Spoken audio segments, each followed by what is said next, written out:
I don't know where we're going. We're just driving the whole ranch. Coming up on Extreme Huntress, mixed signals equal improvisational hunting as Larry hits the back 40 at the RRR with Meadow and Jamie.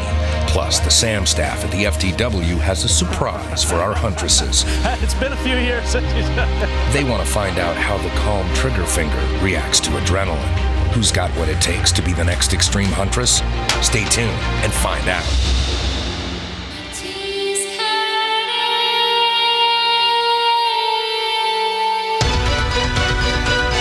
Four women, one goal. Extreme Huntress. Extreme Huntress is brought to you by Burris Optics, find what matters. Coppersmith Global Logistics, serving hunters worldwide. And S.A.A.M Hunter Training by FTW. Additional support provided by these fine sponsors.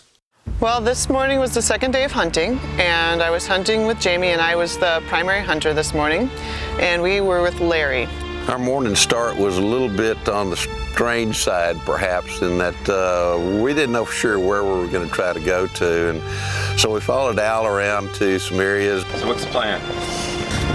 Well, we had a wind from the south, and one of the areas that I've hunted and familiar with here the last day, we actually shot an animal off of it last night, so better to try an area in a different location in the general area where we've seen some axis deer and know that there's a food source there and there's water in the general vicinity. We saw a lot of it in the creek bottoms. I was looking for like the elevator speech. We're gonna go kill something. That's what I was looking for. Okay.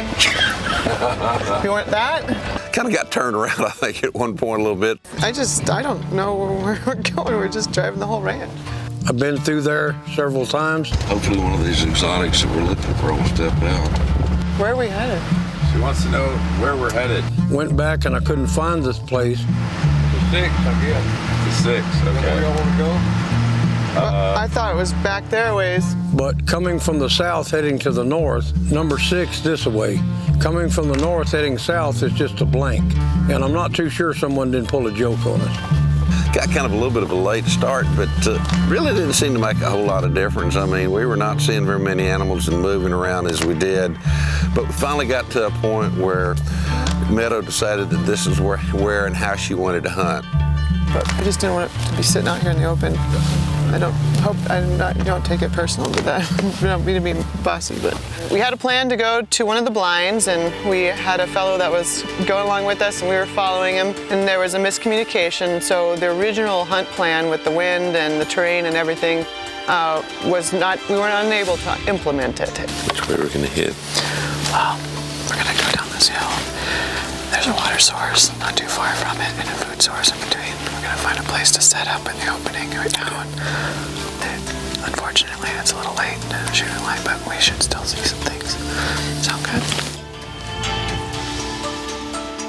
We had to make a quick decision and set up in a spot when the light was right and it was go time, and it turned out that it just wasn't working out. The wind ended up being directly at our back. There was a shift when we got out of the truck. Got to a point where she kind of started looking at a map that we had. She was able to pull up on her phone and said, look, the wind's blowing this way, and let's see, okay, it's getting late, we might as well just get out. Let's see if we can go for a walk and cover a couple of places, maybe where there's some water fairly close by. And this is not where I had anticipated hunting.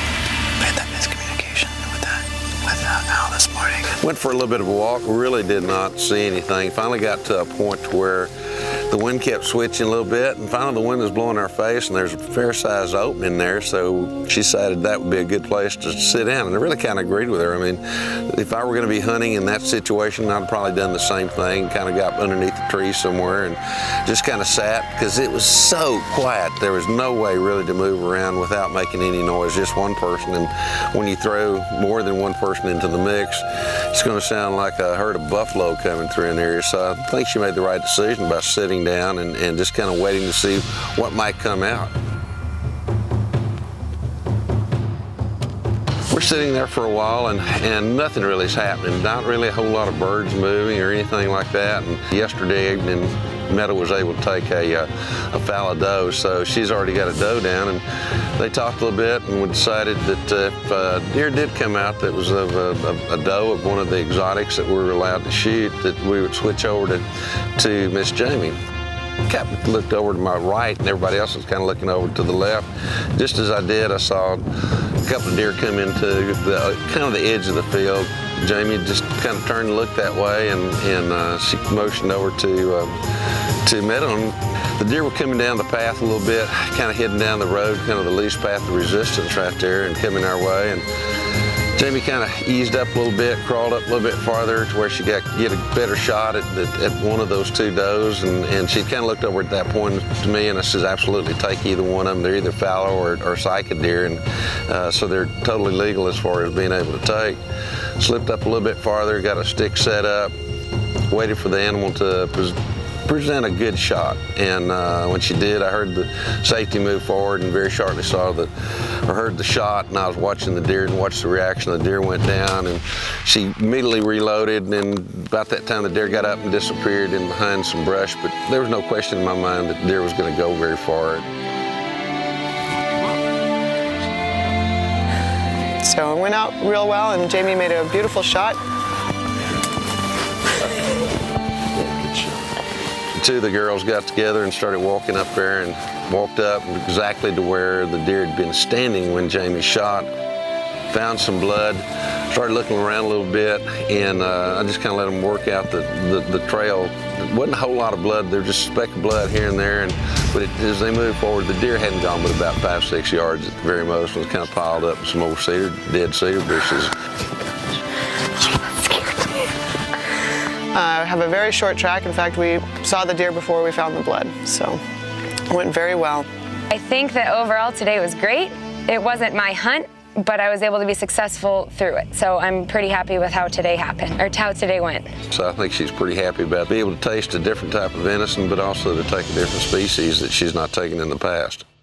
Our Burris Veracity scope gave me a lot of confidence. It tracked so beautifully, whether it was 700 yards back to 250 yards. The glass was amazingly clear. It worked very well. Absolutely awesome. Out hunting is for real, so you have to trust in your gear, and I really think I can trust in Burris.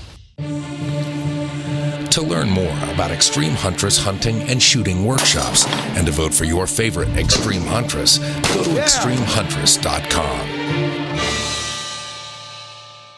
What we're going to do is we're going to get a little exercise in here today. We're going to be shooting at the 100-yard paper targets. You're going to go ahead and load 4 rounds and have 1 round handy. 60 seconds to get it done, not counting the sprint. Inside the orange diamond, just like your 0 targets this morning, the time starts when the last shooter gets down on your gun and gets ready. Okay, so as soon as I say start, you're going to start doing jumping jacks. We call them jumping jacks. You all might call them something else. Yeah, just like that. All right? All right. It's been a few years since you took it. All right, I'm heading up. This is the stress test. This is where you got to get an elevated heart rate, and you've got to gather your composure, come back, build your house, get your rifle set, and perform. And they started out by doing a bunch of jumping jacks. Time starts now. So they could take 5 shots within 60 seconds with an elevated heart rate. Do they have what it takes?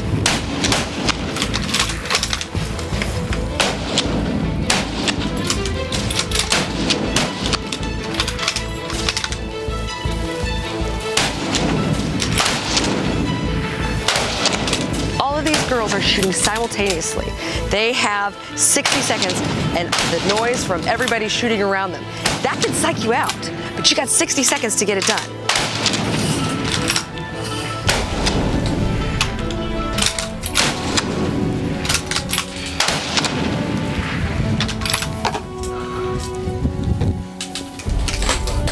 All right, go ahead and clear your guns. Put them on safe, empty everything out. Fantastic job, ladies.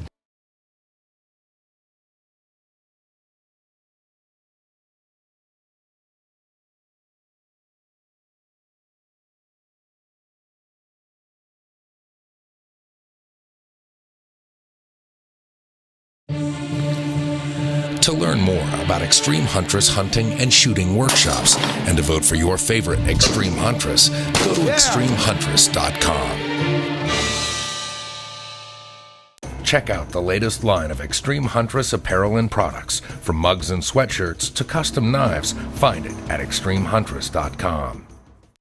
It's the moment of truth at the FTW Ranch. Oh, it's fun. Yeah. All right. Impressive. Jamie. 5 shots. That's how you start your day right there. Nice work. And that'll go for 1 as well. Getting back into a groove. 2 of them. All right, that's 2 for Jamie. Meadow. She couldn't hit 1. She was in such a rush that she just went right through it and missed them all. You worked the sprint, girl. You did. You were the first one on your gun. Couldn't control the heart after that. That's good for 1. It's good for 2. And Ulrika hit it twice. Good for 2. All right, good work. Tatiana, elevated heart rate, 60 seconds. 3. Well done. Well done. Very good. Athletes, all of you. Outstanding work. That girl can get it together, keep her composure, and she was our leader. Ultimately, Tatiana's ability to stay cool under pressure has paid off. At 20 points per impact, she's gained another 60. And it's given her the lead. This one is close. In total scores, only Jamie is lagging behind, but she's catching up as well.